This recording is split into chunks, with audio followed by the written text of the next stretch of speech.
Only left cockpit water, Batman.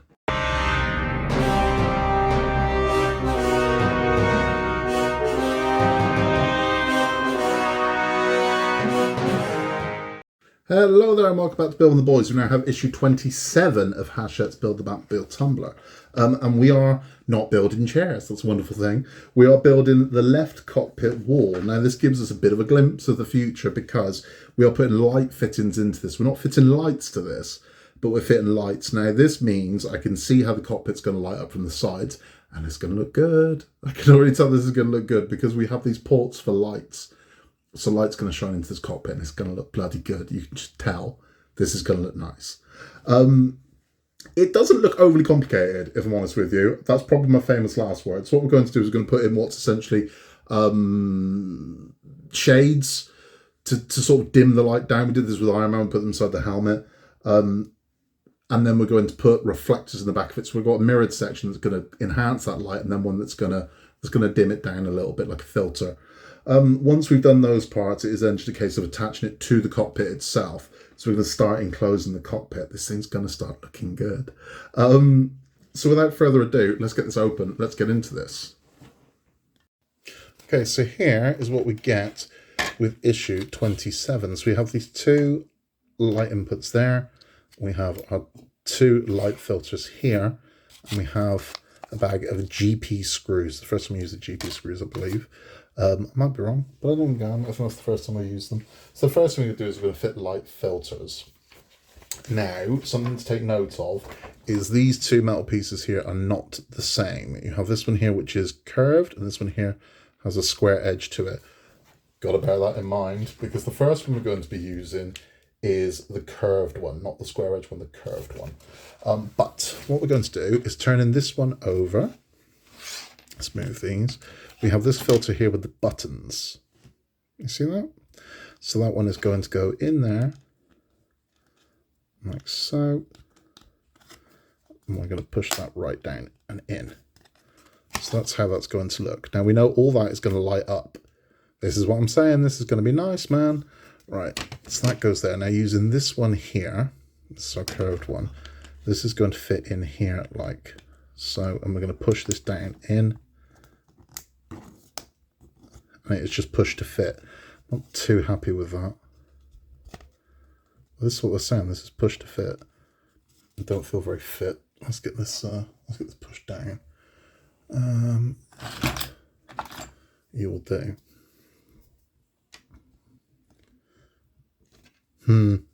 Take a look at this because I'm not happy with that. Okay, that's gone. It's just, I mean, you just got to get it. There's no problem with that. You just got to make sure this is pushed down. So make sure that's pushed down properly and then it will sit flush. And it is flush, it's in firm. So eventually we're going to have a bulb is going to go in there and it's going to light this up. What color, I don't know, but that's what's going to happen with that one. Next thing we're going to do is going to repeat the same process on this side. So using our square one this time. This one's going to fit in there like so. Again, make sure that's nice and pushed down in there. So when we flip this one over, that's how that one looks. We're going to take this piece here. And this is going to fit in there like so. Again, I'm going to push this one down. Really firm with this because it's going to go in snug, but it will go in. Don't leave it on an angle. There we go. So we're in. So that's how those go. So again, we will be putting bulbs in here. So you're going to have these two panels in the side of the car that are going to light up. We'll see exactly what this is going to light up because the next thing we're going to do is going to fit this to the cockpit. So let's bring the cockpit up and let's get this installed. Okay, so there are 4 holes, here, here, here, and here. And then what I have to do is take these parts here, here, here, and here, and we have to line them up with those 4 holes, like so. Now, holding that in place, we're going to flip the cockpit over, and we're going to attach 4 of the GP screws. So I'm going to get one of those in to hold it in place, and we'll take a look where the others are going. Okay, so I've stood it up on its end to do this, so you can see what it is that I'm doing. I've put one screw in to begin with just to hold it in place. Let's get some light on this. We're going to go for this hole here. So the GP screws is quite long. So we want to get it started, get it in, and then we go. don't over tighten these. Do not over tighten these. Everything else is going to pull this together. It's going to sit inside a metal frame at some point, so you do not need to over tighten these. If you over tighten them because they're plastic, you're just going to bugger the thread of the plastic, and then you've got a problem. So tighten it till it bites, and that's enough. So we're going to put another one in just down here.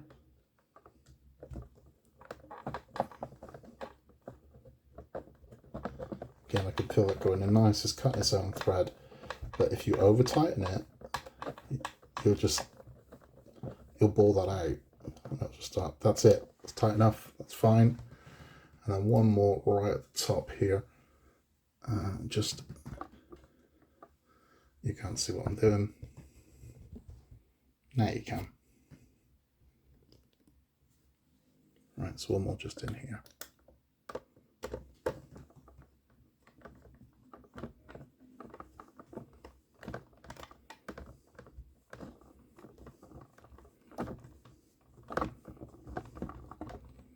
So that is done. So let's take a look. So that is our left cockpit wall in. Looking good, looking really good. So that's how we are now.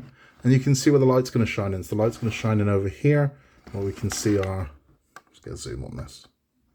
There we go. So our light's going to come in there. Our light's going to come in there for our buttons over here are going to light up. I don't know what colour these are going to be. These could be multiple colours, I don't know. But this thing's going to look amazing. It looks like a spaceship, doesn't look a car at all. That is it for this one. Let's have a chat. So that's 27 done, and it's looking really nice. I mean, we've moved on from chair, which is good. And I mean, you can kind of see what's going on here with the cockpit.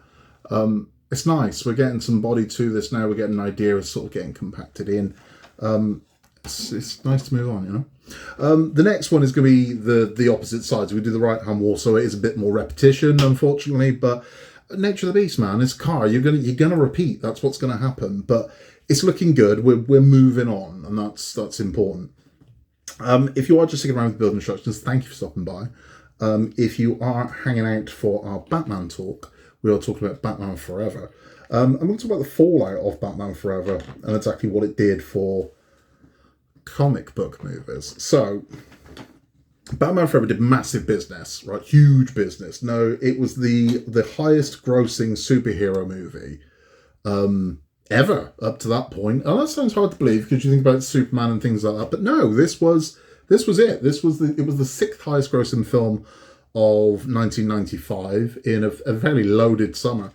And it did big business, and it made other companies start thinking, we need a Batman. We need a Batman. So Batman Forever, strangely, can be credited for a lot of what you've got these days, because all other companies started looking at what can we make? What have we got? What can we do? And it was around about this time rumours of Spider-Man started, a Spider-Man movie. And for the longest time, a James Cameron Spider-Man movie with Leonardo DiCaprio as Spider-Man was being touted as the thing. That was a thing. Around about this time as well, X-Men was being touted as a movie that was going to happen. But it was going to be based on the 91 cartoon series. And at one point, Whoopi Goldberg was going to be Storm, and I believe Sylvester Stallone was going to be Wolverine. But this was all based on Batman Forever just doing massive money because they were expecting it to tank and not do well. But it didn't. It made mega bucks. It might not be loved. It might not be regarded as a great superhero movie, but it just made stupid money. And as a result of that, the fire sale that Stan Lee had gone on for Marvel Comics in the 90s when Marvel Lee went bust and sold all of the rights to the characters to different film companies. They then started looking at, what have we got in our vaults that we could dust off? And, you know, what have we bought the rights to that we could turn into a movie? And they all started looking at their comic book franchises at this point because they all had them. And it's at this time that the bootleg Fantastic Four movie gets made.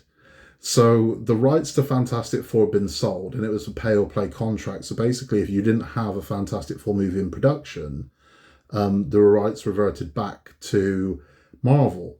So a terrible version of it was made, and they would try.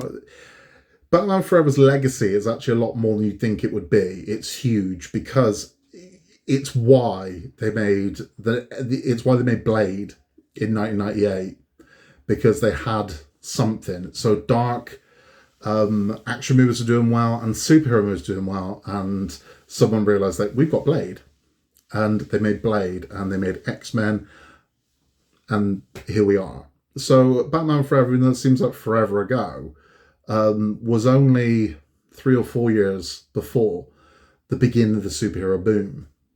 And it definitely triggered it. It definitely triggered it because it showed them that you could make very kid-friendly ones, but also you could look at the franchise and go, okay, we've got these dark movies at this side, then we've got this much lighter version over here. So this has got legs, this has got wide appeal. So you can genuinely credit Batman Forever for quite a lot when it comes to superhero movies these days. If you like superhero movies, Batman Forever is the first one that really pushed those boundaries. So a lot of the ideas in Batman Forever are fantastical, with Edward Nygma's kind of brain on the box and how over the top these characters could be. It was the first one to really do that. It was. Batman and Batman Returns tried to root it in some sort of reality, whereas Batman Forever decided it didn't need to do that. It needed to be sort of like escapism, if you will. We're just going for its neon colours, and that wasn't for everyone. A lot of people wanted their Batman dark, and still do. And I mean, that is the way Batman is now. How dark can we go? And that's because they went really light with Batman. So this was the last decent Batman movie for a long time. For a really long time. It was a good 8 years before we get a decent Batman movie after this one, because we got a shocker coming up in the next pack of these. But we do have one more Batman Forever discussion, and it was about the plannings of the next movie. So Val Kilmer's got to be back for the next one, right? And I mean, Jim Carrey's Riddler doesn't die in Batman Forever. He's got to be back for the next one, right?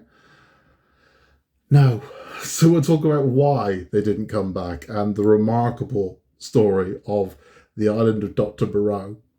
It fits into this, believe me.